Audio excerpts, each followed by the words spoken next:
advantage inside this fight. Let's take a look at that tail of the tape. Yeah, as you can see there, 11 centimeters taller. Both fighters making their debut, and Ulrich also 10 years younger. With that out of the way, let's hand it over to the one, the only, Mr. Christophe. Ce combat en 3 fois 5 minutes vous est présenté par Oko Europe, catégorie welterweight. Dans le coin bleu, pour son premier combat en professionnel, 1m74 pour 77,5 kg, Rémi Bourgois.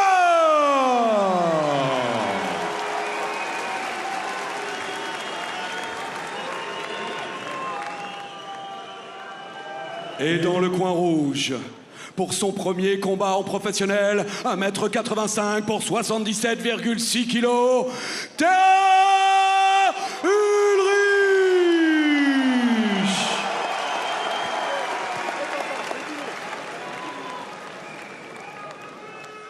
All right, there we have it. Rémi Bourgois in the blue corner, Théo Ulrich in the red. Two fighters making their pro debuts here, 10 years between them. Ulrich looks like a coiled spring ready to go. Can he utilize that reach advantage right from the get-go? Both fighters coming out of the orthodox stance. I'm already liking the movement that Ulrich is throwing there, gauging the distance, gauging the reactions of his opponent. And you can see with that bladed stance that he has, he's working in and out, utilizing that incredible footwork that we talked about earlier. Just his command over the distance right from the get-go is incredible. He's finding a home for that jab. There's a scope there for the uppercut. If he followed up the 1-2 Indian uppercut, because if you notice, Bourgois is dipping the head a little bit when those shots come in. I was just thinking that, and it looks like Ulrich connected there. Yeah, you're completely correct there, Phil. There is an opening for that uppercut, for sure. See, even if Ulrich pops the jab and almost invites Bourgois to walk onto that shot, it could be a one-hitter quitter. And some damage by the right eye of Bourgois already. Yeah, he's bleeding. And he's eating some shots as well up against the cage. He's getting lit up like a Christmas tree right now. I don't think that Bourgois has landed anything on Ulrich so far. That jab is just finding a home. It is pinpoint. But again, if he could throw that uppercut, I almost want to shout it to him because I can see it so clearly. Oh, he gets tagged with a shot there. He needs to remain smart in those situations. Yeah, he can't drop his guard. He's fighting with his chin a little bit up in the air. Trying to break off, does so beautifully. And if he can just maintain this kind of rhythm, this flow, this kind of cadence, you know, he's essentially walking away with this fight. He's landing when he wants. I wouldn't mind seeing a high kick as well from Ulrich because I do feel like that opening is there. Oh, he goes to a body instead. Swing and a miss with that kick there from Bourgois. Even a pop knee when Bourgois is coming forward like that with the head down. Yeah, that's a great point. I mean, using that length would definitely do Ulrich well.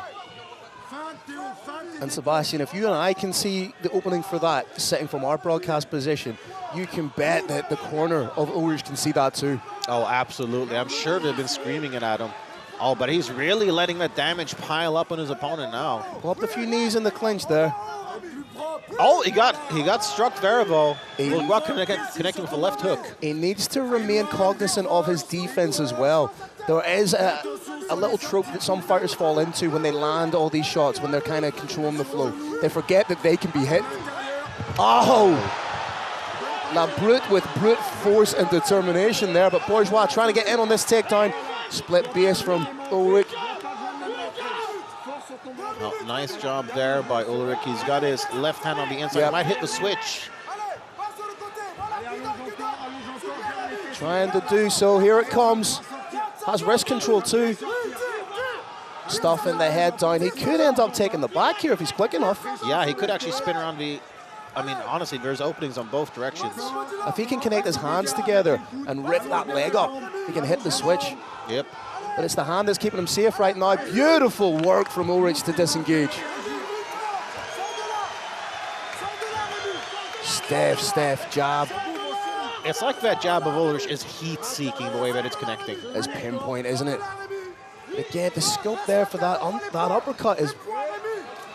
Oh, another spinning back kick to the breadbasket there from Ulrich.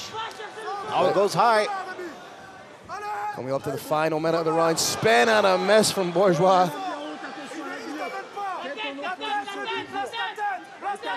Less than a minute left of the first round of this welterweight contest. Again, I'd like to see Ulrich disengage. He has 45 seconds to keep point scoring, to land those shots. Like you say, the jab has been pinpoint for him. Bourgois doing everything he can to try and smother the work of Ulrich. And Ulrich said heading into his fight, I'm not stressed, I was programmed for this, and it certainly looks like it right now. It very much feels that Ulrich is picking up where he left off in the amateur game.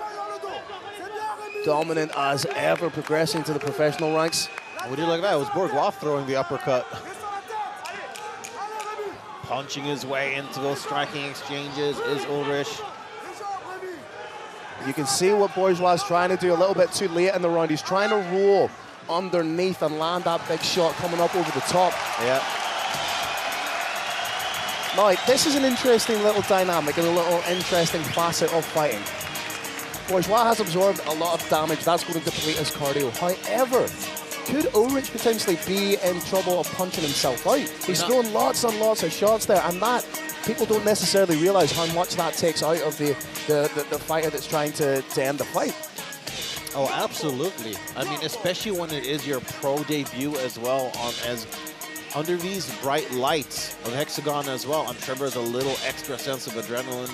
As we saw there, that was probably the best punch that Bourgois connected with. It was that left hook that found the chin of his opponent. Going into the second round, if I'm in the corner of Bourgois, I'm going to tell him that he cannot afford to stand in front of Ulrich, nor can he afford to be pushed back. Because as we have said on countless occasions in mixed martial arts, there's only so far you can go back until your back is against the cage and you're leaving yourself vulnerable to a takedown. Absolutely. And a quick wipe down on Bourgois there from the referee. Let's see how much Ulrich has left in the tank. And if you're in the corner of Ulrich, you're just going to say, keep doing what you're doing, but be mindful of your defense as well. Last thing you want to do is dominate a fight and then get hit with a shot that was completely unnecessary. Yeah, absolutely. Those are the kind of losses that'll keep you up at night. Ulrich definitely picking up where he left off, but I feel like Bourgois is managing the distance much better this time around. It's when you see them at the beautiful sprawl. Watch out for the potential guillotine here. Lets it go. You can see what Bourgois is trying to do. He's trying to find his entry and trying to mix it up with levels to the body and head, but that distance is just proving the difference maker so far in this fight. Yeah, absolutely. He wants to be in that phone booth distance. He doesn't want to be a kicking distance with a taller, rangier fighter. The hips right there to pop. There's a misconception that you need to flare the hips backwards to sprawl, but if you can meet your opponent by popping the hips in and essentially be the brick wall that they crash into, you're going to stop the takedown as well. Oh, yeah. Much like Shakira, those hips didn't lie. Takedown potential from Ulrich here. You wonder what Bourgois has left in the tank as well, because he's eating some big shots. But much to his credit, he's still firing back. I mean, he's got that dog in him, that's for sure. Oh, eats a big elbow right down the center. That being said, though, this is kind of where I feel like Bourgois might get some of his best offense off, but when it is a little dirty. Oh, it looks like referee, you wait for a natural break in the action. Yeah. You don't stop a fight when a fighter's throwing to put a gum shit back in. Come on, that's amateur. Clash of shins there. Looked like Bourgois might have connected, but he's eating heavy shots now. This could be the beginning of the end. Oh, but he gets caught with a shot of his own. Ladies and gentlemen, this is a firefight. Ulrich is all over him right now. On him like bees on honey. But this ain't sweet. Oh, wow, look at that. Almost disdainfully throws him to the ground. And if he can keep up, he doesn't need to throw 100%. It could be like one of the Diaz brothers. 60% accumulation of damage will end the fight. Absolutely. I would love to see him throw some knees in this position as well. Use that length, use that reach. That would also drop the guard of his opponent, opening for more potential for head strikes. A crimson mask being worn right now by Bourgois. Much to his credit, he's still throwing shots. I mean, he may be down, but he's not out. Not yet, anyway. Could someone please tell Ulrich that there is a particular strike in mixed martial arts called the uppercut? Big man is just loving these hook shots and these straight shots.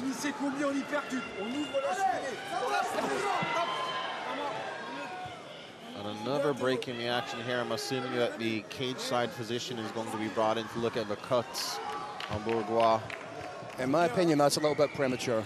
Yeah, I feel so too.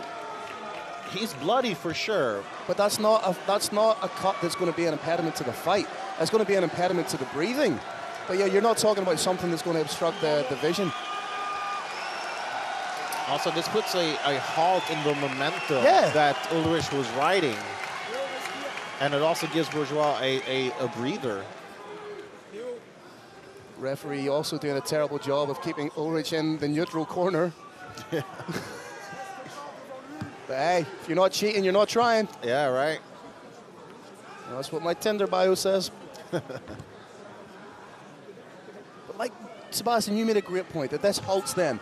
It not only gives Bourgois a little bit of a reprieve, but it also halts the momentum of Ulrich. He could have been on his way to finishing the fight.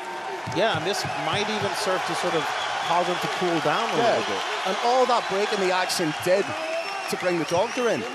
It just cleaned up the face a little bit. It was purely aesthetic. It didn't serve any real purpose to the cadence and flow of the fight. Bourgois fighting better now, too. Oh, throwing some nice strikes now. Renewed impetus by Ulrich.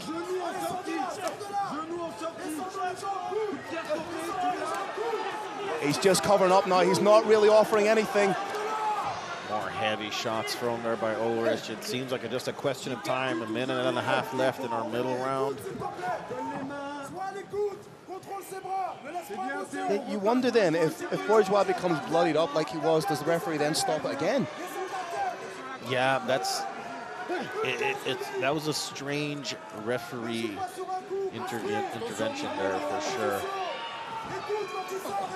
Ulrich can separate here and just again leave Bourgois at the end of these shots. Each time you think that Bourgois is 1 or 2 shots away from being finished, he rolls and throws something of his own. Like you say, the man is a dog.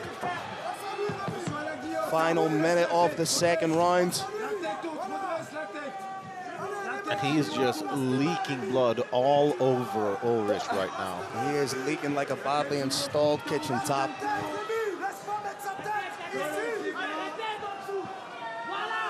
And I do wonder if perhaps Ulrich is starting to feel a little bit of fatigue. 30 seconds.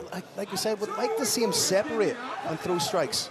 Because again, because of the blood stemming from the nose, that's going to be an impediment to the breathing of Bourgois. He's going to have to breathe through his mouth, which then means he's breathing heavier. It also means that his jaw's a little bit looser, a little bit slack, because he can't bite down on the mouthpiece. Second round in the books. What a war we are being treated to here at Hexagon 13, Sebastian. Oh, absolutely. They're wearing this coat of blood with pride, both of them. A testament to 2 rounds of fantastic MMA action. If you're Ulrich, you're going to be thinking to yourself, what do I need to do to put this guy away? And then Phil Campbell would say, throw the uppercut. Hey, it's a great shot. Bourgois getting cleaned up. It'll be interesting to see what kind of, like, he's undoubtedly and unquestionably, you know, so tough going in there. He's taken some incredible punishment.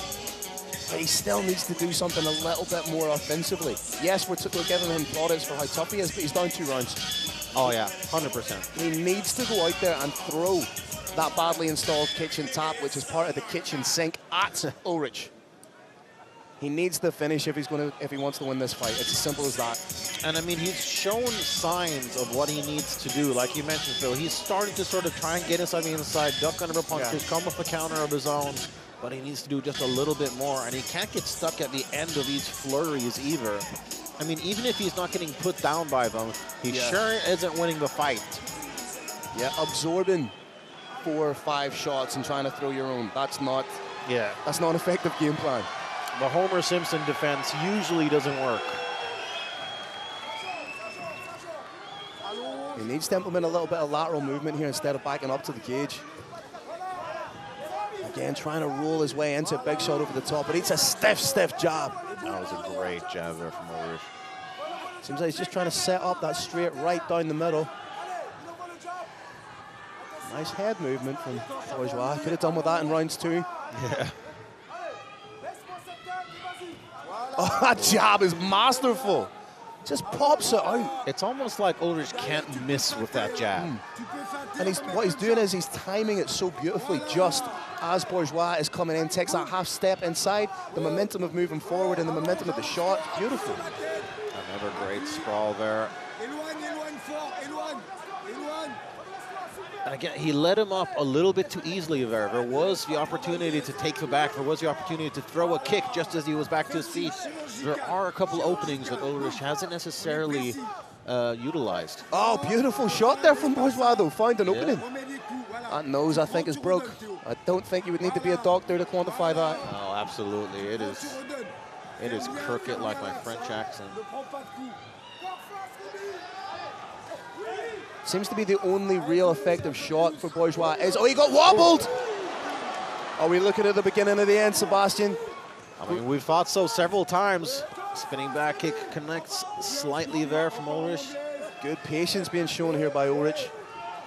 Oh, big knee right up the middle.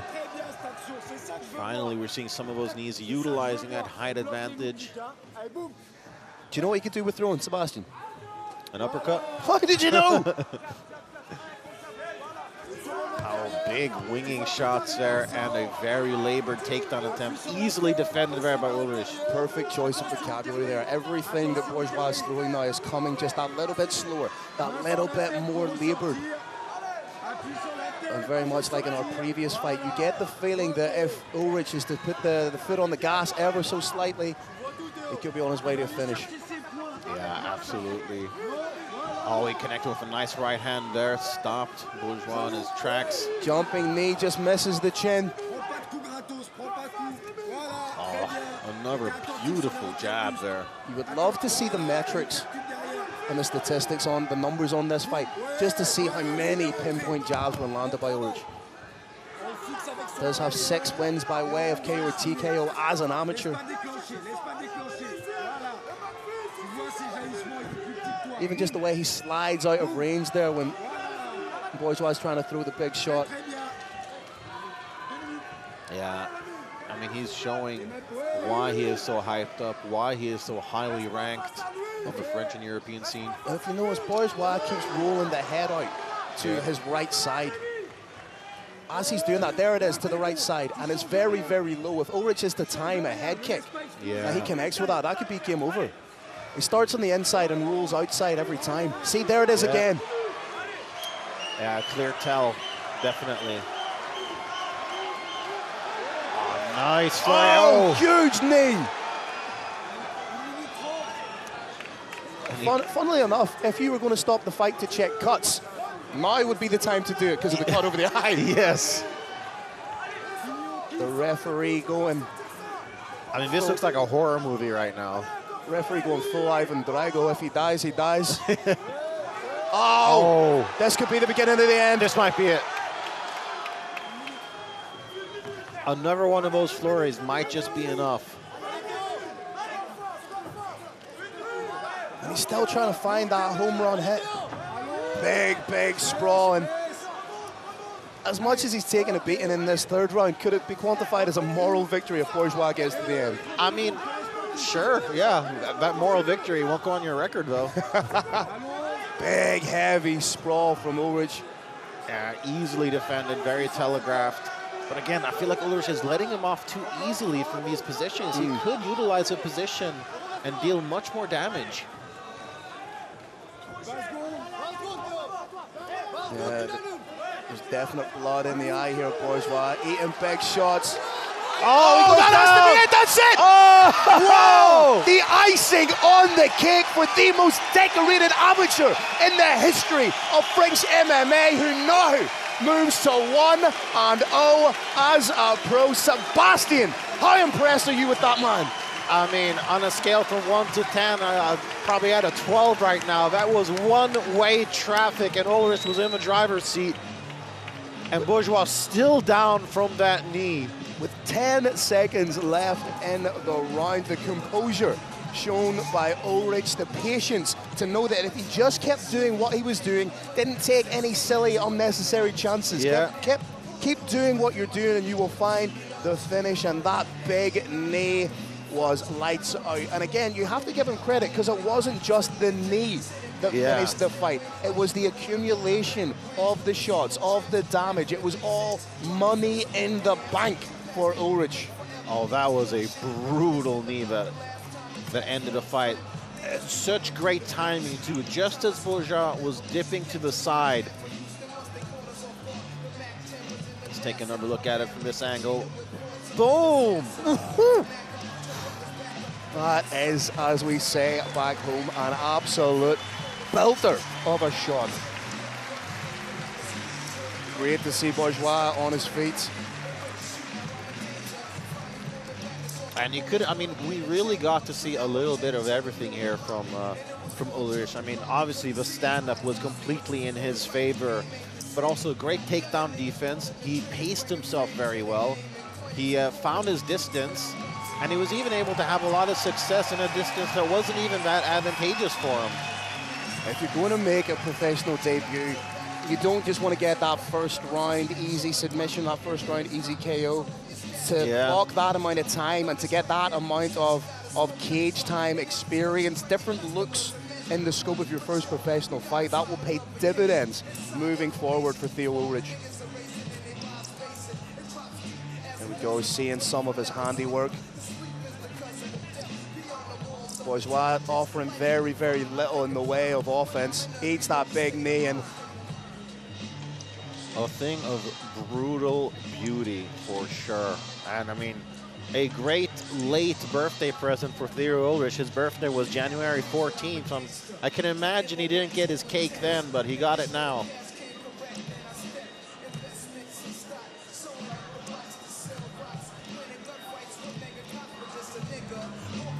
What a performance from the hottest prospect in France.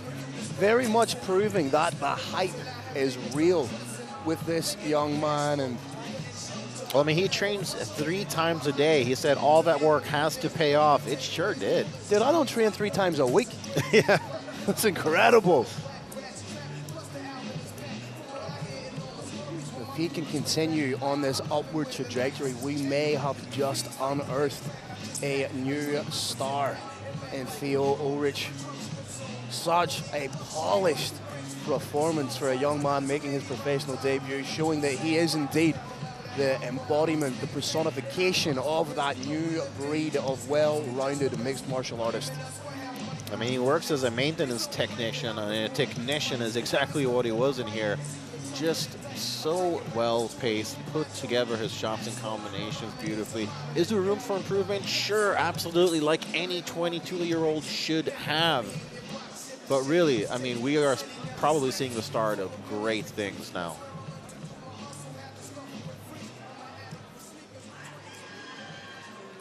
Le vainqueur de ce match par KO dans le coin rouge, Théo Ulrich.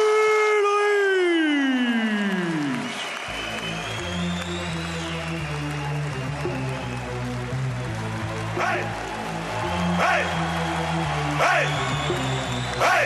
Oh, je me présente Molotov. Hey, undercover, hey, le micro chauve, hey, moi Mr. Over, hey, moi j'ai Nova, hey, tu as Nova, hey, sur un son qui groove, hey, c'est pas d'ouvre, hey, pourquoi tu l'ouvres, hey, toi qui se prouve, hey, d'ailleurs je crève, hey, pas de cover, hey, vas-y tu ouvres, hey, cache un couvre, hey, faut de ta cover, hey, ça m'achève, hey, le son m'achève, hey, je te m'achève, ici pas de philosophe, hey, pas trop de œuvres, hey, vas-y j'ouvre, hey, ça reste de ton œuvre, hey, je t'ouvre, hey, on est avec Théo Ulrich.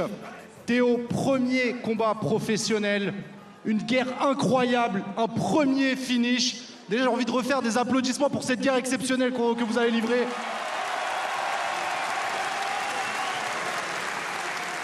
Et tes débuts professionnels à la maison, c'est simple. Comment tu te sens? Alors franchement, je me sens super bien. Premier combat pro au Zénith, je pouvais pas demander de mieux. Un public de fou. Voilà. Donc, je voudrais tout d'abord remercier mon coach, Gaëtan RTL, qui est un très grand homme ici. Dire merci à toute la House School Academy, à tous mes sparring partenaires. Et aussi un grand merci.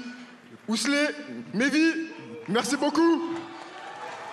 L'email fort. C'est quoi la suite pour toi? Est-ce qu'on te reverra bientôt dans la cage de l'Hexagone? Ah oui, c'est sûr et certain ça.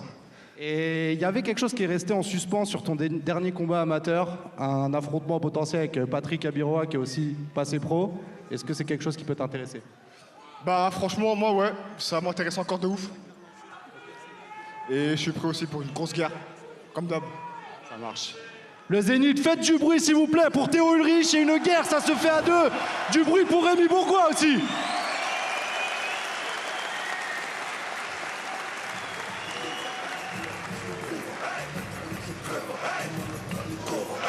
Living up to the hype and then some for the 22-year-old.